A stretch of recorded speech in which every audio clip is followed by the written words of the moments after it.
నమస్కారములు. ఈ రాత్రి పిలిచాము ఎందుకంటే టైం తక్కువ. ప్రధాని ప్రోగ్రామ్ ఉంది, మన భోగాపురం ఎయిర్పోర్ట్ ఇనాగ్రేషన్. అది మన అందరికీ గర్వకారణం.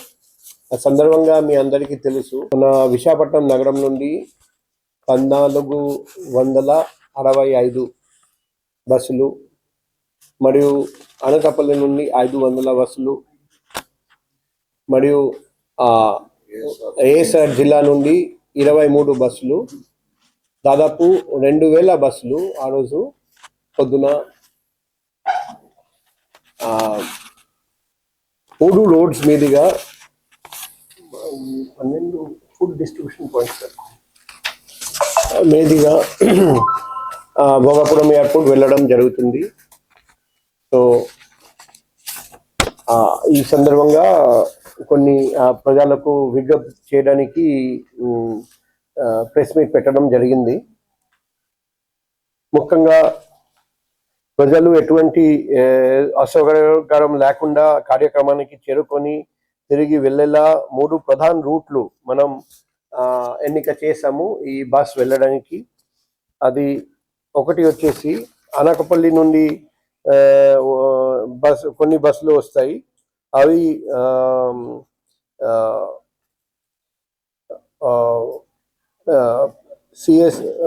పిఎస్ఎల్ జంక్షన్, అనంతపురం మరియు రాజ్పులవ మీదుగా సభ ప్రాంగణానికి చేరుకోవాలి. అక్కడ ఇంకొకటి వచ్చేసి అది భీమిలి నియోజకవర్గం వాళ్ళు మధురవాడ, అనంతపురం, తగడపువలస, రాజపులవ, విశాఖ తూర్పు ఆడిలవ ప్రాంతం నుండి హనుమాన్వాక, అడవివరం, సొంటియాం, పిఎస్ఎల్, అనంతపురం, తగడపువలస, రాజపులవ, మిగిలిన ప్రాంతాల నుండి Madhurawada, flower market, Anantapuram, Rajapulava, Visakha Uttar, Visakha Dakshina, NAD, TC Palem, Maddilapalem, Kommadi, Anantapuram, Rajapulava, Visakha Paschim, Gajuwaka, Pendurthi, NAD అబ్లిక్ పెందుర్తి, తర్వాత Saripalli flyover, service road, Rajiv Nagar underpass, PSL junction, Anantapuram, Rajapulava. So 1వ తేదీ ఆగస్ట్ నెల ఉదయం 5 గంటల నుండి 10 గంటల వరకు, అలాగే మధ్యాహ్నం 2 గంటల నుండి రాత్రి 8 గంటల వరకు విశాఖపట్నంలో ఉన్న వాహనదారులు అత్యవసర అయితే తప్ప సాధారణ ప్రయాణికులు ఈ తమ ప్రయాణాలను వాయిదా వేసుకోవాలని విజ్ఞప్తి చేస్తున్నాం. ముఖ్యంగా ఈ 3 రూట్స్ అవాయిడ్ చేయమని రిక్వెస్ట్ చేస్తున్నాం. ఇప్పుడు ప్రజా రవాణా మరియు పార్కింగ్ ఏర్పాట్లు, విఐపి వాహనాలకు, ప్రధాని సభలో పాల్గొనేందుకు వచ్చే విఐపిలకు వాహనాలు నేరుగా విఐపి పార్కింగ్ చేరే విధంగా మేము ఏర్పాట్లు చేస్తున్నాం. అదే మాదిరిగా సభా ప్రాంగణానికి కేవలం 400 నుండి 500 మీటర్ దూరంలోనే అన్ని వాహనాలు పార్కింగ్ వసతి ఫెసిలిటీ కల్పించడం జరిగింది. సో మార్గ మధ్యంలో వాహనాలను నిలిపివేసి మరి వెనక్కి వచ్చే వాహనాలకు అలా చేస్తే తీవ్ర ట్రాఫిక్ అంతరాయం ఏర్పడడానికి ప్రమాదం ఉంది. అందుకే ప్రతి ఒక్కరు కేటాయించిన పార్కింగ్ స్థలాలకి వెళ్ళాలి. అది కూడా వాళ్లకు సూచించడం జరుగుతుంది.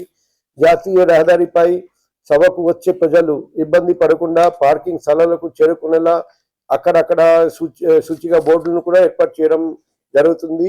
వాహనదారులు సూచికలను గమనించి పోలీస్ సూచన మేరకు వెళ్ళాలి.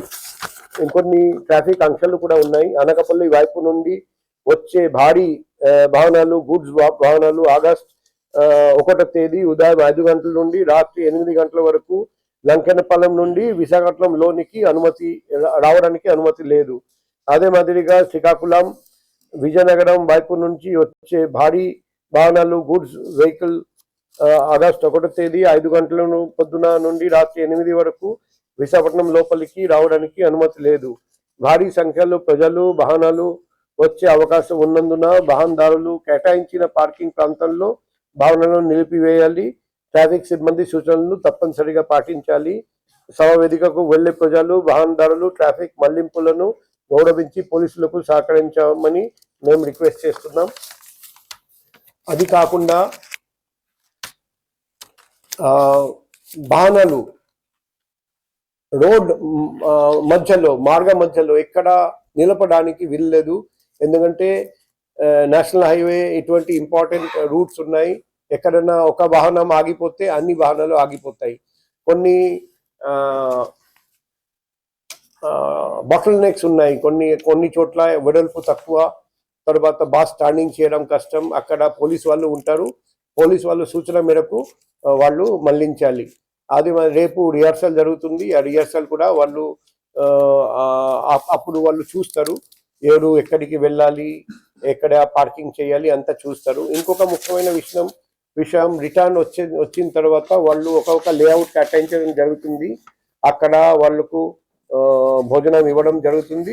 ఆ భోజనం తీసుకుని బయటికి వెళ్ళాలి, మళ్ళీ హైవే ఎక్కి మళ్ళీ రిటర్న్ రావాలి.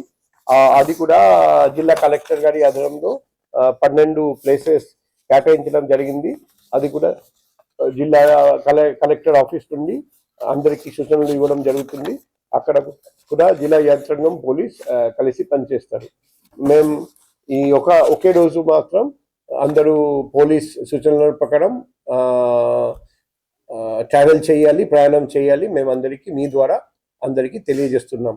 ఏదైనా డౌట్ ఉంటే మన పోలీస్ నంబర్ 112 మరియు వైజాగ్లో ఉన్న వాళ్ళు నా పర్సనల్ నంబర్ 7995095799 కూడా సంప్రదించవచ్చు. Thank you. ఏదైనా డౌట్ ఉంటే అడగండి.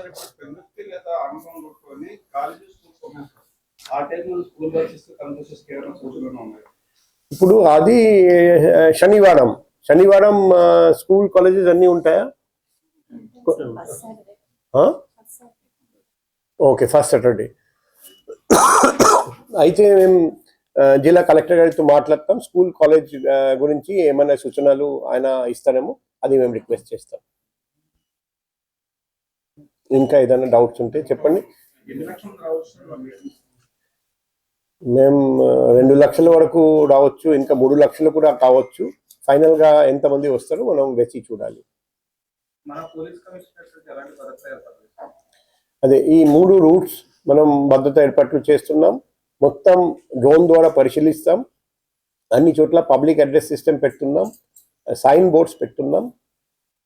తర్వాత ఎక్కడెక్కడ వెడల్పు తక్కువ, ఇక్కడ వెహికల్ వాహనం అది స్టక్ అయిపోవచ్చు, అటువంటి ఏరియాలో ఎక్కువ మందిని పెట్టాం. మరియు టోయింగ్ వెహికల్స్ పెట్టాం. ఎక్కడైనా వెహికల్ బ్రేక్ డౌన్ అయిపోతే టోయింగ్ వెహికల్స్ అక్కడక్కడ పెడుతున్నాం. బ్రేక్ డౌన్ అయిపోతే అది బ్రేక్ డౌన్ రిపేర్ చేయడానికి మెకానిక్స్ కూడా పెడుతున్నాం. తర్వాత వైజాగ్ వాలంటీర్స్ అండ్ వైజాగ్ యువసన అక్కడ నుండి వాలంటీర్స్ కూడా పిలిపిస్తున్నాం. వాళ్ళతో కలిసి మనం ఈ ప్రోగ్రాం విజయవంతంగా చేయడానికి డిస్ట్రిక్ట్ యంత్రాంగంతో కలిసి పనిచేస్తాం. Thank you. మీ ద్వారా అందరికీ తెలియజేయండి. ఈరోజు రేపు కంటిన్యూస్గా పబ్లిక్కి తెలియజేయండి. ఇదే మా రిక్వెస్ట్.